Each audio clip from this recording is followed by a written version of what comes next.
Bonsoir frères et sœurs et bienvenue dans votre émission Le Chant du Coq. Voilà. Que le Seigneur soit béni. Merci merci de votre fidélité et de votre amour. Que Dieu soit glorifié. Seigneur, nous voulons te bénir pour ta parole, mais nous voulons te bénir pour l'évangile qui nous guérit, qui nous libère, qui nous délivre. Merci pour la santé que tu nous donnes. Merci pour la vie. Merci pour ton Saint-Esprit. Au nom de Yeshua, Père, nous te prions. Amen. Voilà, sans plus tarder, frères et sœurs, nous allons prendre un passage dans Marc chapitre 9. Nous lirons à partir du verset 38.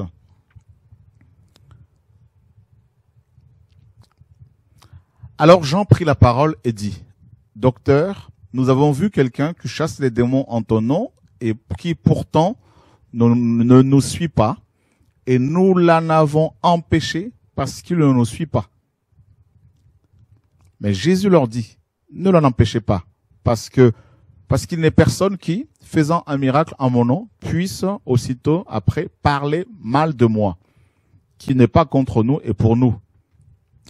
Et quiconque vous donnera à boire un verre d'eau en mon nom, parce que vous êtes à Christ, je vous le dis en vérité, il ne perdra pas sa récompense. Donc on va relire.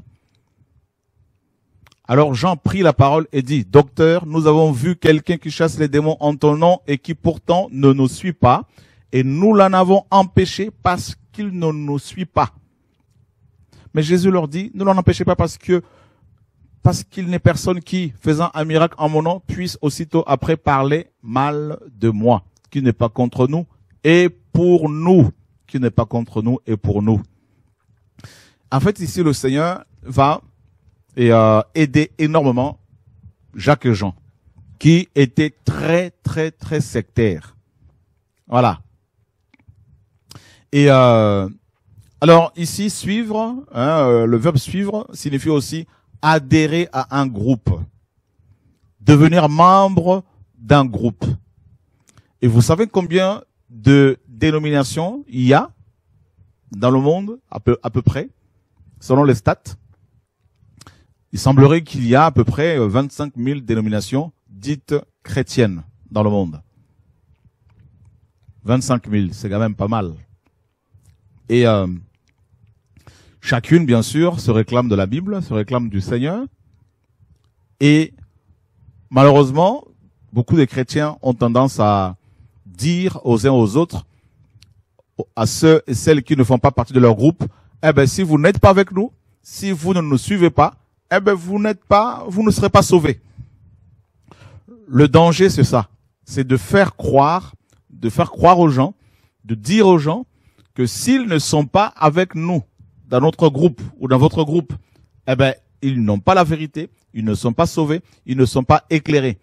Et le Seigneur, c'est ce qu'il a dénoncé justement et dans ce passage. Il dénonce fortement cette mentalité. Et cet homme n'était pas du tout physiquement avec le Seigneur Jésus-Christ. Les Écritures ne mentionnent nulle part la présence de cet homme, n'est-ce pas, au sein du groupe de Yeshua, notre maître. Il n'était pas parmi les apôtres. Il n'était pas cité parmi les disciples. Pourtant, nous savons qu'il était disciple du Seigneur, mais il n'était pas physiquement avec les 70 que le Seigneur avait désignés, ou avec les 12 apôtres que le Seigneur avait choisis, et encore moins avec les foules qui suivaient physiquement le Seigneur Jésus-Christ de Nazareth. Ce passage nous parle, en fait, d'un autre peuple. Cet homme représente un groupe de chrétiens que nous ne connaissons pas forcément, qui sont disciples du Seigneur, membres du royaume de Dieu, sans pour autant être membres d'une organisation chrétienne connue ou reconnue. Voilà. Et ce sont des hommes et des femmes qui aiment le Seigneur, qui le suivent, qui bien sûr font avancer l'œuvre du Seigneur grâce au Saint-Esprit. Des hommes et des femmes qui annoncent l'évangile. Et ici, on nous dit que Jacques et Jean disent que cet homme chassait les démons au nom du Seigneur Yeshua. Mais pourtant, physiquement, Jésus ne lui avait pas donné un enseignement. C'est terrible. Regardez ce que la parole nous dit dans Apocalypse chapitre 19. Nous allons lire à partir du verset 1. Et on va descendre à partir du verset 11. Puis je vis le ciel ouvert et parut un cheval blanc. Et celui qui était monté dessus s'appelle Fidèle et Véritable, et il juge et combat avec justice. Et ses yeux étaient comme une flamme de feu. Il y avait sur sa tête plusieurs diadèmes, et il avait un nom écrit que personne ne connaît, si ce n'est lui-même. Il était revêtu d'un vêtement teint de sang, et son nom s'appelle la parole de Dieu. Donc cet homme chassait les démons au nom de Yeshua, et les Écritures nous disent que son nom, comme vous le savez, est la parole de Dieu. Donc cet homme était enseigné de Dieu directement. Cet homme avait la connaissance de la parole. Et il appliquait cette parole-là. Il chassait les démons au nom de Yeshua. C'est quand même terrible, hein? Et ce passage, en fait, nous montre que Jésus est vraiment Dieu. Parce que physiquement, Jésus n'a pas rencontré cet homme. Comment pouvait-il chasser les démons au nom de Yeshua alors qu'il n'avait jamais rencontré physiquement Jésus-Christ? Parce que quand le Seigneur a eu son baptême, la parole nous dit qu'il était envoyé dans un désert. Et quand il sort de là, c'est là qu'il va choisir ses disciples, ses apôtres. Donc, physiquement, Jésus n'avait jamais rencontré cet homme. Alors, ce passage-là nous révèle la divinité de Yeshua. Véritablement. Pour ceux qui en doutent encore, qui doutent encore de cela, eh ben, ils ont encore une autre preuve. Parce que, vous savez, quand on enseigne la parole, on ne peut que découvrir, mes amis, et révéler la divinité de notre Dieu, Yeshua HaMashiach, Jésus-Christ le Nazaréen. Frères et sœurs, cet homme n'était pas dans une fédération. Il n'était pas dans une pastorale. Il n'avait même pas la carte de membre. Mais il chassait les démons au nom de Yeshua. Waouh! Il n'était pas là en train de critiquer les autres. Non, il faisait l'œuvre du Seigneur. Il faisait avancer le royaume. Et il faisait une œuvre sans chercher à être vu, sans chercher à être acclamé. Il avait reçu la révélation du nom de Yeshua et il appliquait. Et les démons étaient chassés. Les démons reconnaissaient en cet homme l'autorité de Christ. Jacques et Jean le rencontrent. Et j'imagine toutes les questions qu'ils ont dû lui poser. Comment c'est possible? Pourquoi fais-tu cela? Jésus-Christ est notre maître. Nous mangeons avec lui, nous dormons avec lui, nous le connaissons, nous connaissons sa mère et son père adoptif. Nous connaissons ses frères et sœurs. Nous savons même quel métier il a eu à exercer. Nous connaissons tout de cet homme. Mais comment peux-tu utiliser le nom de Yeshua pour faire ton ministère? Qui est ton père spirituel? Quel est le nom de ton pasteur? À qui payes-tu ta dîme? Où vas-tu à l'église? Donne-nous le nom de ton église. Cet homme n'avait aucune réponse à toutes ces questions. Et c'est ce que ça a dû paraître bizarre. Il était étrange pour Jacques et Jean. Et vous savez, Jacques et Jean étaient deux hommes très, mes amis, fougueux. On les appelait les fils de tonnerre. Un jour même, ils ont demandé au Seigneur de leur permettre d'invoquer le feu, pour que les Samaritains soient consumés. C'était deux hommes fougueux et qui, d'ailleurs, on le voit plus loin, ils vont faire intervenir leur mère pour qu'ils s'asseyent l'un à la gauche du Seigneur, l'autre à sa droite. Donc, ils se battaient pour le ministère, ils se battaient pour le positionnement, ils se battaient pour des postes dans le royaume de Dieu. Voilà des gens qui prêchaient l'évangile, mais qui avaient des ambitions personnelles. Voilà des gens qui chassaient les démons, qui avaient des ambitions personnelles, qui voulaient se faire connaître, qui voulaient à tout prix faire leur ministère, voir leur site internet, faire des vidéos pour être vus, et non pour présenter le roi.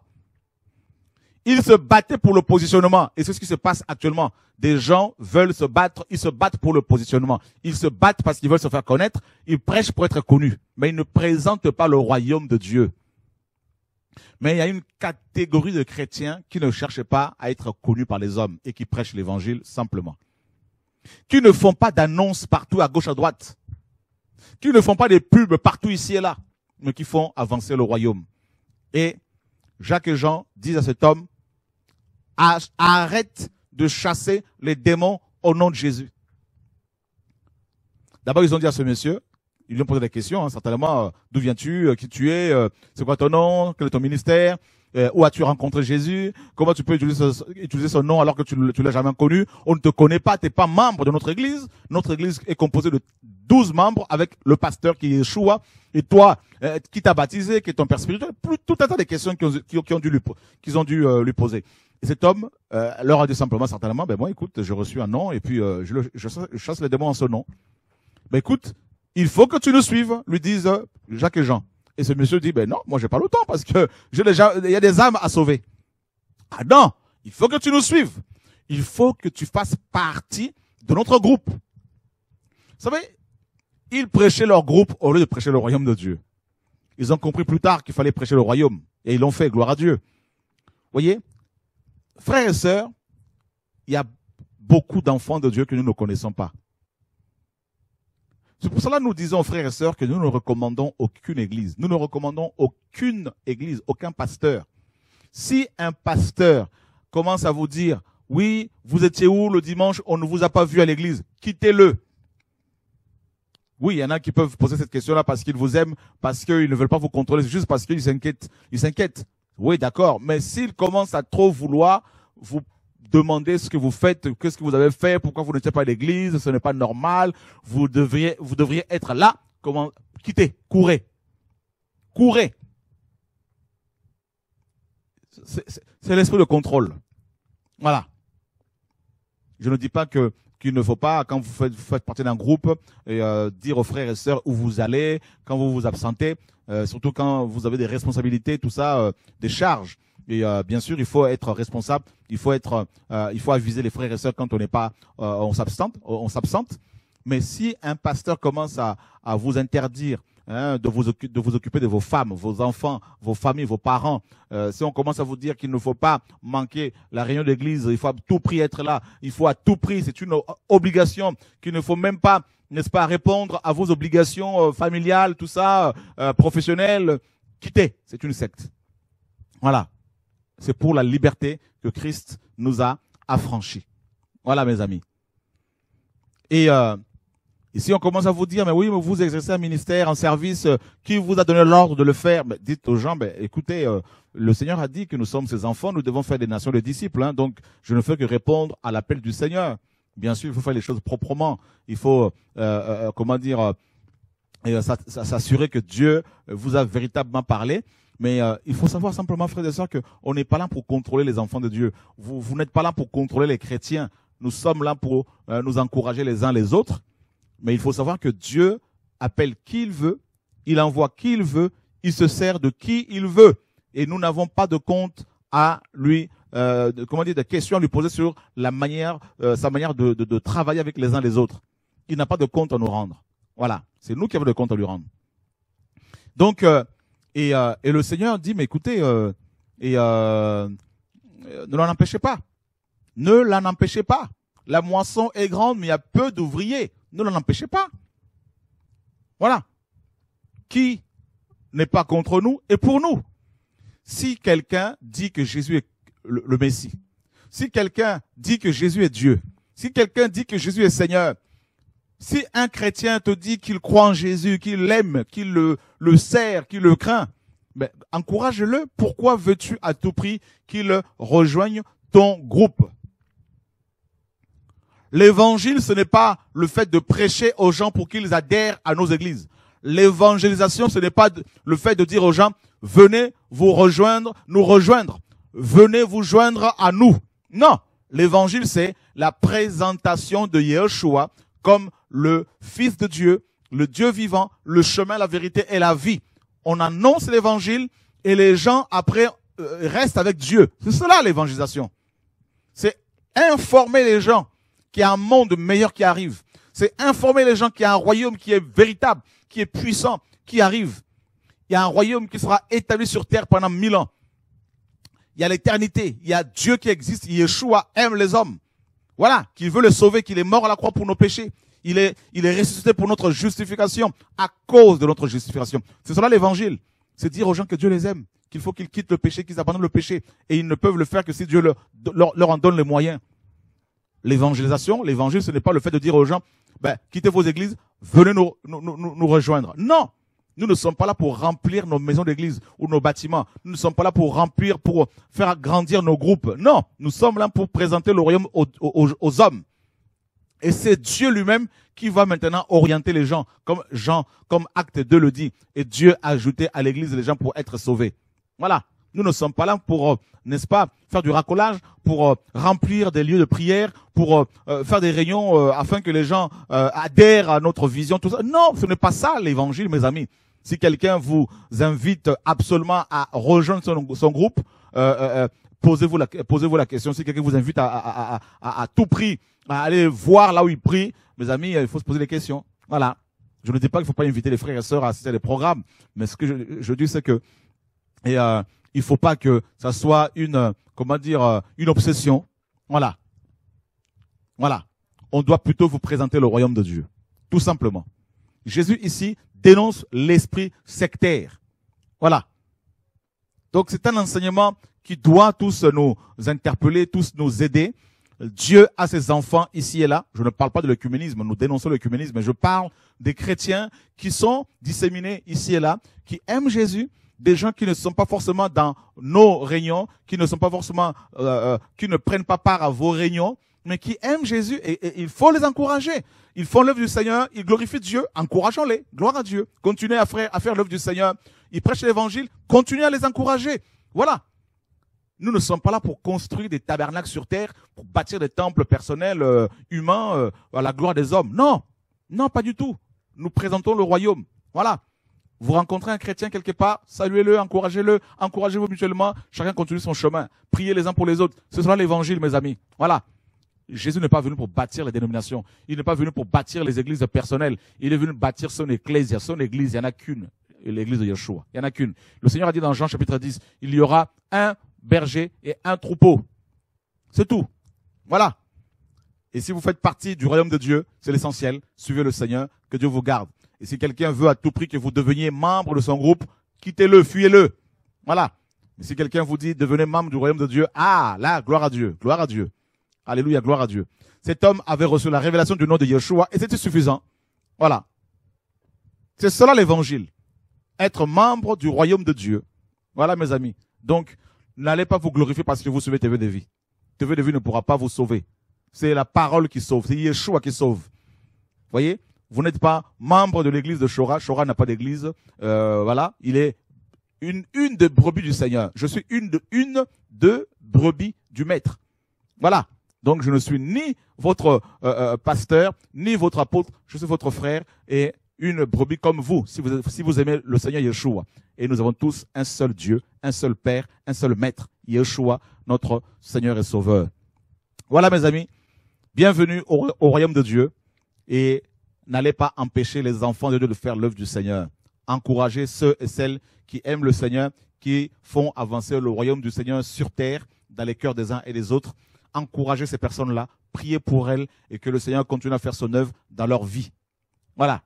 Que le Seigneur soit béni et nous voulons dénoncer tout esprit sectaire, tout esprit d'idolâtrie, tout esprit qui amène les gens à se glorifier parce qu'ils font partie de tel groupe. Aucun groupe humain ne pourra vous sauver. Ce n'est pas l'appartenance à un groupe qui peut vous apporter le salut. C'est une tromperie. Voilà. Vous pouvez être membre de l'église, je ne sais pas de quelle église, pentecôtiste, baptiste, catholique, ou même membre de TV de vie, ou je ne sais pas de quel groupe. Ce n'est pas pour autant que vous serez sauvés. D'ailleurs, nous ne sommes pas une dénomination, nous ne voulons pas être une dénomination. Nous ne sommes pas là pour bâtir des églises. Nous ne disons pas aux gens quittez vos églises pour nous rejoindre. C'est faux. Je ne recommande aucun pasteur. Donc, si quelqu'un prétend être avec nous et frères et sœurs, eh ben, il faut lui dire, écoutez, hein, moi je suis membre du royaume de Dieu, que vous soyez avec Chora ou pas, moi ce qui m'importe, c'est être avec Jésus. Voilà, c'est ça le plus important, mes amis. Donc vous ne pourrez pas dire que je ne vous l'ai pas dit. Voilà, nous prêchons un seul message, Jésus-Christ. Un seul évangile, Jésus. Voilà, notre évangélisation c'est quoi? C'est de dire aux gens, Jésus revient, repentez-vous, préparez-vous, repentons-nous, revenons au Seigneur et préparons-nous pour le ciel.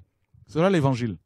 Oui, frère, nous croyons l'enlèvement et nous voulons plutôt être membres du royaume de Dieu. Que Dieu vous garde, mes amis. C'était juste une exhortation pour dire aux frères et sœurs, attention, arrêtez, vous n'êtes pas des soldats, des gendarmes qui doivent veiller sur les uns les autres, les empêchant de servir le Seigneur.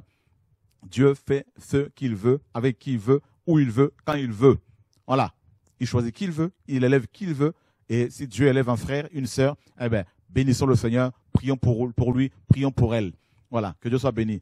Tant que la personne ne se glorifie pas, tant que la personne ne prend pas l'argent des gens pour faire n'importe quoi, tant que la personne n'empêche pas les frères et sœurs d'aller prier ici et là, d'aller côtoyer d'autres chrétiens qui ne sont pas forcément membres de leur groupe, eh ben, encouragez-les, mes amis, à faire l'œuvre du Seigneur.